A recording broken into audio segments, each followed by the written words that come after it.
telah denganku? Hah? Kemana? Ke surga yang diridhoi oleh Allah. Sungguh?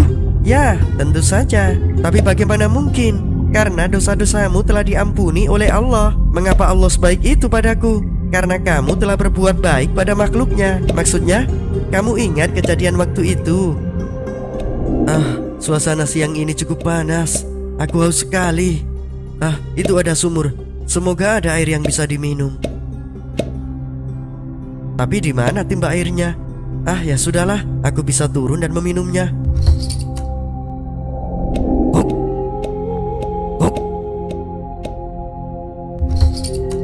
Alhamdulillah, segar sekali airnya. Sepertinya anjing ini kehausan sekali, seperti yang aku rasakan tadi. Hei, apa kamu mau minum? Baiklah, tunggu di sini. Aku akan mengambilkanmu air. Nah, ini, minumlah sepuasmu. Jika kurang, aku akan mengambilkan lagi. Jadi karena itulah Allah berterima kasih padamu dan memberikan ampunannya. Tapi itu hanya seekor anjing. Ya, karena berbuat baik tidak terbatas pada makhluk tertentu, bahkan pada hewan sekalipun. Ya Allah, sungguh maha pemurah sekali Engkau. Para sahabat kemudian bertanya, "Ya Rasulullah, apakah kita bisa meraih pahala dari binatang?" Rasulullah Shallallahu Alaihi Wasallam menjawab, "Pada setiap hati yang basah terdapat pahala."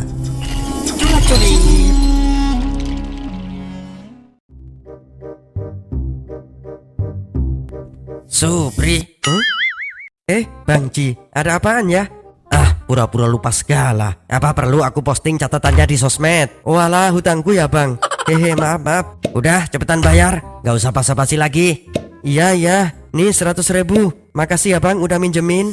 Lah, balikin uangnya kok pas gini? Kan emang kemarin aku hutang 100.000 bang. Ya tahu, tapi gak ada yang gratis di dunia ini. Harus dilebihin dong. Lebih? Jadi berapa dong bang? Hitung aja sendiri. Perharinya bunganya 2.000. Jadi seminggu berapa? 14.000 bang. Itu kalau tepat waktu bayarnya. Kalau telat beda lagi. Maksudnya bang, telat per hari tambah 5.000. Nah, kamu udah telat berapa hari? 2 hari bang. Jadi total hutang tambah bunga harian tambah telat bayar sama dengan berapa? 124.000 bang. Pintar. Makasih bang, makasih. Saya nggak muji. Ayo cepetan bayar kurangnya. Iya, ini. Tunggu. Adeh, jangan ikut campur kalian anak kecil. Jangan panggil kami anak kecil, Pade.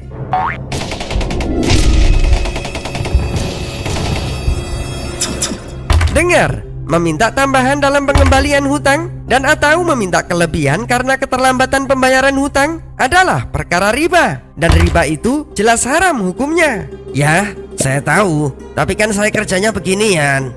Istighfar pak, mereka itu orang kesusahan. Jangan malah dimanfaatkan.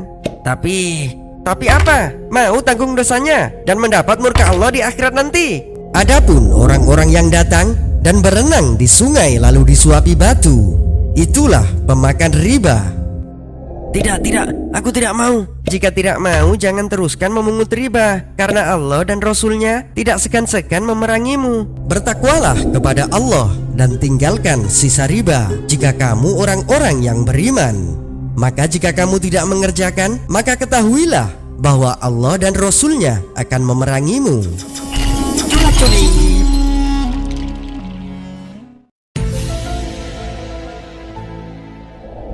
Gimana? Sudah dapat obatnya? Sudah, ini cepat kamu minum. Kata penjualnya habis minum semua akan beres. Tapi aku takut. Gimana kalau nanti terjadi apa-apa? Sudah, tenang saja. Kata penjualnya hanya seperti sakit perut biasa kok. Julip, menurutmu mereka aneh nggak sih? Iya sih, tapi apa ya kira-kira? Baiklah, janji ya, kamu tidak akan ninggalin aku sendirian di sini. Iya sayang, ayo cepatlah minum. Maafkan ibumu nak, ibu melakukan ini semua karena ibumu belum siap merawatmu. Dan ibu tidak ingin dipermalukan orang lain karena memiliki anak di usia muda dan bahkan belum menikah. Masya Allah Julip, jadi mereka itu mau melakukan aborsi dengan obat itu. Aborsi? Apaan tuh? Ya elah, itu seperti tindakan mengeluarkan janin yang belum waktunya, alias dipaksakan. Menggugurkan kandungan maksudnya. Betul, yuk capcus. Tunggu. Hah? Siapa kalian? Kita adalah penjaga hatimu. Urungkan tindakan kalian dari jiwa yang tidak berdosa itu. Tapi kami terpaksa melakukannya demi kebaikan calon bayi ini. Kebaikan dari mana? Kalian akan menghabisi seorang bayi demi ego kalian. Tapi kami tidak siap menerima kenyataan ini. Lalu apa kalian siap menerima kenyataan di akhirat? Barang siapa yang melakukan yang demikian itu, niscaya dia mendapat pembalasan dosanya, yakni akan dilipat gandakan azab untuknya pada hari kiamat, dan dia akan kekal dalam azab itu dalam keadaan terhina. Lantas apa yang harus kami lakukan? Masih nanya? Tentu saja kalian harus bertaubat atas apa yang telah kalian perbuat. Lalu kemudian soal bayi ini gimana? Dengar, semua ini sudah terjadi. Sebaiknya kalian cari waktu yang tepat untuk membicarakan dengan keluarga dan meminta dukungan para kerabat kalian. Insya Allah mereka akan membantu mencari jalan keluar yang terbaik. Baiklah. Kecuali orang-orang yang bertaubat, beriman, dan mengerjakan amal soleh, maka itu kejahatan mereka diganti Allah dengan kebajikan. Dan adalah Allah Maha Pengampun lagi Maha Penyayang.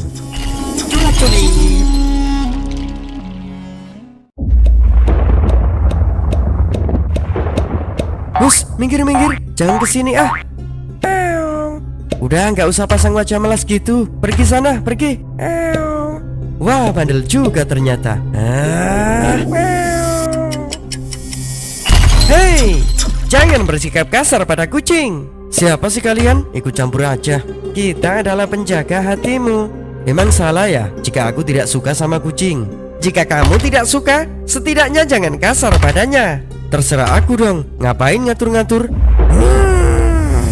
Sabar Julip, dengar, ada sebuah kisah yang pernah ditulis oleh Syekh Nawawi dalam kitab Syarah Nashaikhul Ibad. Kisah apa itu? Kisah tentang seorang tokoh bernama Abu Bakar Asyibli yang hadir dalam mimpi sahabatnya. Seperti apakah mimpinya? Abu Bakar Asyibli telah mendapat rahmat Allah dan dimasukkan ke dalam surga lantaran kasih sayangnya terhadap seekor kucing. Subhanallah, subhanallah, subhanallah. Sepertinya kamu kedinginan. Mari, masuklah ke dalam jubahku. Kamu kelaparan ya? Baiklah, ikutlah denganku. Aku akan memberimu makanan. Jadi karena itu Allah meridhoinya masuk surga. Benar, itulah sebabnya kita harus selalu berbuat baik pada sesama makhluk, meskipun kita suka atau tidak suka. Kalau berbuat baik karena suka sih mudah melakukannya, tapi kalau berbuat baik pada yang tidak kita suka, itu yang berat. Disitulah tantangannya, supaya kita belajar ikhlas dan berbuat baik semata-mata karena Allah. Ya, aku akan berusaha. Surga itu diliputi perkara-perkara yang dibenci, dan neraka itu diliputi perkara-perkara yang disukai syahwat.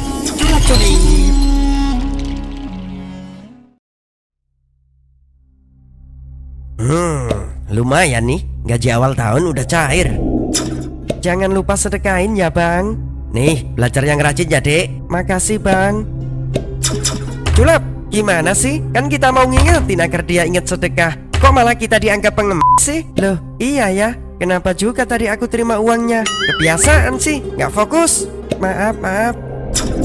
Ini bang, kita kembalikan uangnya. Adeh, anak kecil zaman sekarang udah nggak mau dikasih uang recehan. Hei, jangan panggil kami anak kecil bang. Dengar, aku adalah Culip dan aku adalah Culap. Kita adalah penjaga hatimu. Ya, terserah kalian deh. Terus apa mau kalian? Kita mau ingetin, mumpung ada rezeki sebagian jangan lupa disedekahin. Yailah, buat apa sedekah? Untung kakak ngabisin uang iya.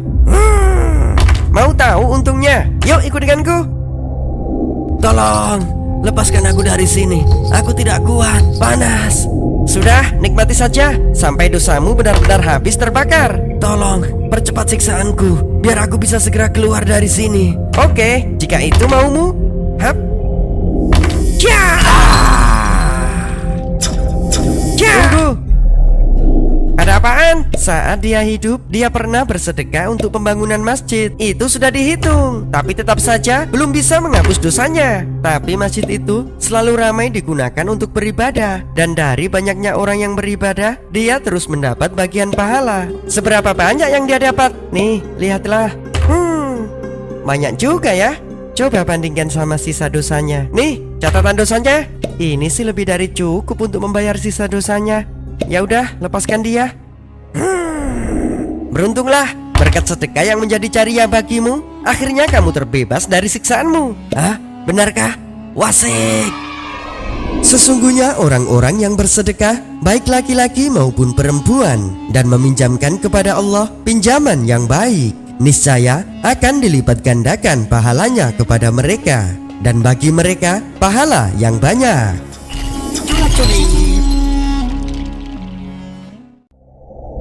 Culap, apa tugas kita kali ini? Makan. Hah? Makan? Bukan. Maksudnya cari orang yang doyan makan, tapi nggak baca bismillah. Oke deh, yuk OTW. Wagidaw, mantap banget. Ini baru namanya makan kenyang. Tunggu. Siapa sih? Ganggu kenikmatan aja.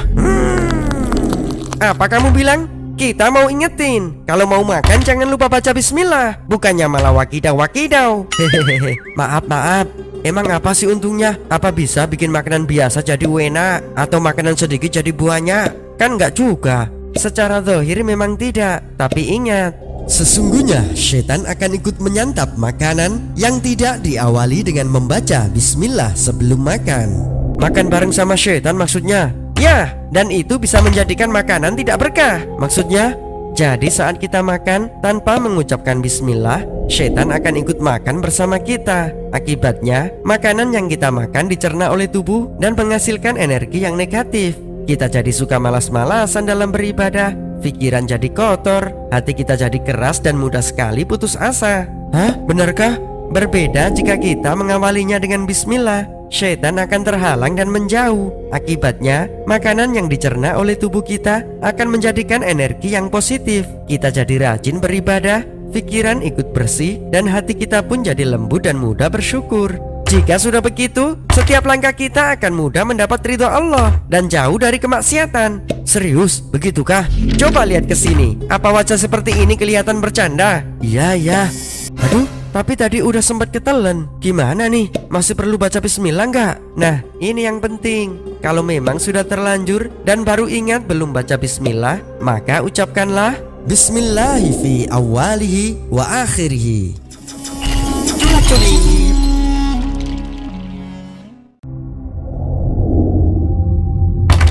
Di sini tertulis, kamu telah berbuat maksiat selama 80 tahun ya. Apa itu benar?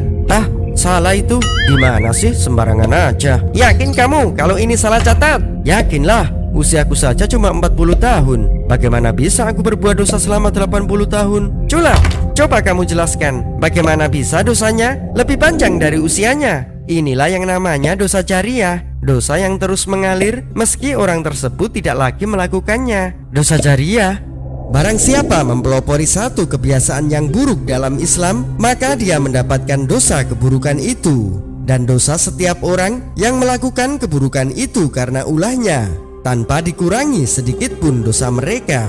Udah, jangan banyak mikir. Kalau pengen masuk aja. Tapi bukannya dosa ya kalau main begituan. Sekali-kali nggak apa-apa lah. Nanti tinggal tobat aja.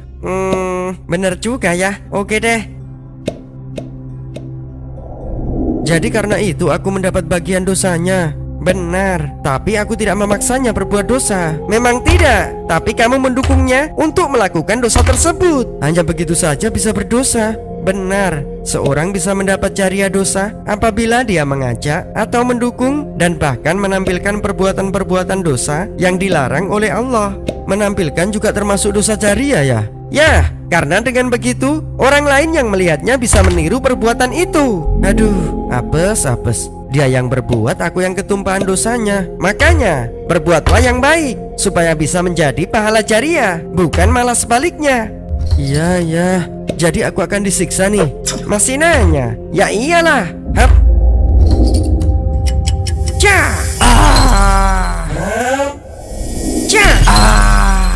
Mereka akan memikul dosa-dosanya dengan penuh pada hari kiamat. Dan berikut dosa-dosa orang yang mereka sesatkan, yang tidak mengetahui sedikit pun.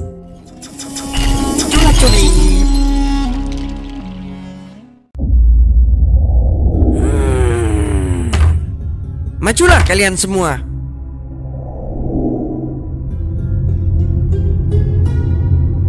Menurutmu, kita akan dibawa kemana? Sepertinya kita semua sedang diarahkan menuju tempat pembalasan. Ah, maksudnya pembalasan atas apa yang kita lakukan di dunia? Insya Allah, yang baik akan dibalas dengan surga, yang buruk akan dibalas dengan neraka. Kamu sepertinya kelihatan tenang sekali. Alhamdulillah, selama hidup aku selalu berusaha bersyukur, dan hingga saat ini rasa syukur itu tetap terjaga dengan baik. Memang apa yang kamu amalkan semasa hidup? Aku selalu berusaha membaca surah Ar-Rahman. Jadi karena itu Allah memberimu rasa syukur dan menjaganya hingga saat ini. Insya Allah. Berhentilah semuanya. Coba lihatlah, siapa yang datang dari atas itu?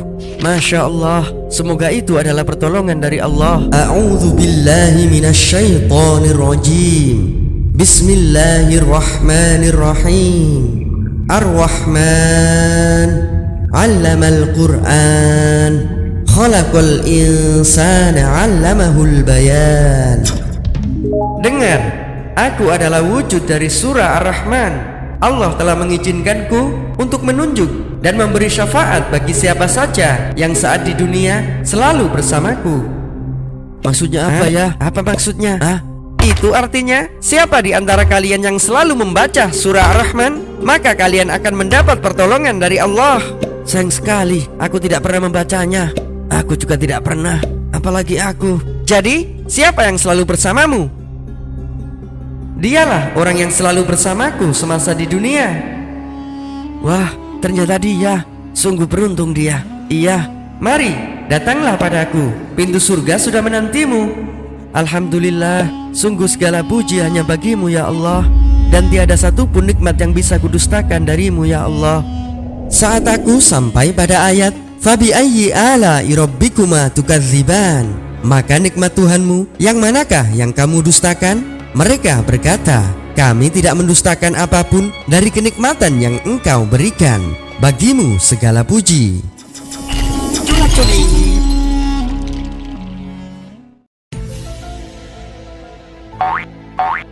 Julip, kayaknya ada yang lagi galau. Alah, paling juga habis diputusin sama ceweknya. Ih, sok tahu. Yuk kita samperin. Ya. Siapapun kalian, tolong biarkan aku sendiri. Aku tidak mau diganggu. Dengar, kami adalah penjaga hatimu. Kami datang karena kamu kelihatan galau sekali. Gimana nggak galau? Nyari rizki susah amat sekarang. Kapan bisa kayaknya kalau begini? Susah apa males? Julip, dengar, rizki itu sudah ada jatahnya. Jadi teruslah berusaha menjemputnya. Ya, tapi aku udah capek. Susah-susah cari kerja, udah kerja malah dikeluarin. Siapa yang gak galau, sedih, mengeluh? Wah, kalau sudah merasa seperti itu bahaya sekali. Harus segera diobati. Serius? Harus ke rumah sakit dong? Bukan.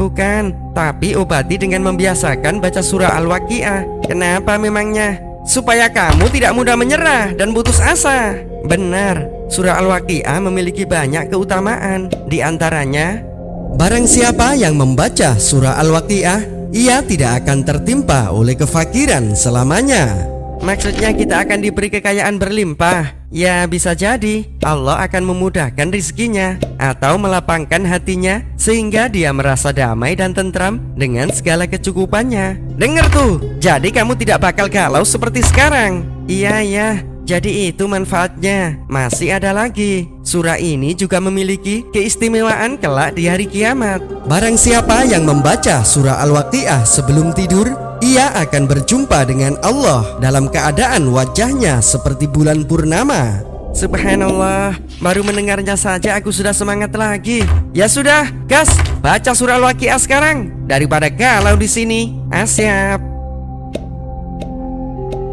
Semoga kelak dia menjadi bagian dari ahli surga. Barang siapa yang merindukan surga dan sifatnya, maka bacalah surah Al-Waqiah.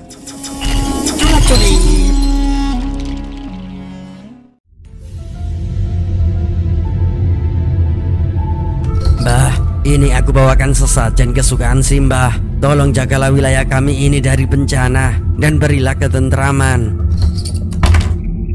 Saya permisi dulu ya, Mbah. Astagfirullah, ini siapa yang naruh sesajen di sini? Dia nggak tahu apa kalau ini adalah perbuatan syirik.